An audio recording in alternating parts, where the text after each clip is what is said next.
देखिए, मेरा ख़्याल है कि जो उनका जो टास्क जो मुझे लगता है कि वो एक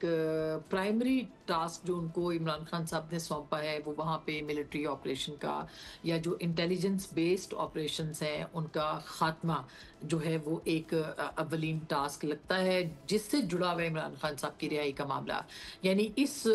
मौज़ू को जिस पे कि एक पब्लिक सपोर्ट उनको हासिल हो सकती है, इसको सामने रखते हुए इमरान खान साहब की रिहाई के लिए एक मोबिलाइजेशन जो है वो मुझे लगता है कि पाकिस्तान तहरीक इंसाफ एम कर रही है और सुहेल आफरीदी का बनाया जाना उसकी एक बहुत बड़ा उस सिलसिले की कड़ी है जिसमें कि वो यूथ को मोबिलाइज कर सकते हैं, वो अपनी जो ट्राइब्स हैं उनको मोबिलाइज कर सकते हैं और उनके साथ मिलके फिर वो जो है वो प्रेशर बिल्डअप करते हुए अगर वो कोई ऐसी तहरीक बनाते हैं या वो अगर इस्लामाबाद का हुँ। रुख करते हैं तो फिर उनके पास ये अपॉर्चुनिटी होगी कि वो इस मौके पे अपना प्रेशर जो है वो बिल्डअप करें और इमरान खान साहब की रिहाई के लिए मामलात को आगे बढ़ाएं, क्योंकि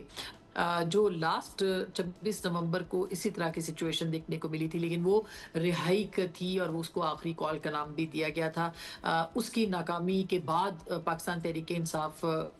अभी तक कोई वहाँ पे जलसा नहीं कर सकी, वहाँ पे कोई पॉलिटिकल मोबिलाइजेशन नहीं हो सकी, ये जानते हुए कि खैबर पख्तूनख्वा के अंदर कहा जाता है जो कि उनकी अक्सरियती हुकूमत वहाँ पे है और उनके पास एक पब्लिक सपोर्ट है, उनके पास एक स्ट्रीट पावर है कि वो उसका भरपूर इस्तेमाल कर सकते हैं। इसीलिए सुहेल आफरीदी साहब जो है वो नामजद हुए हैं।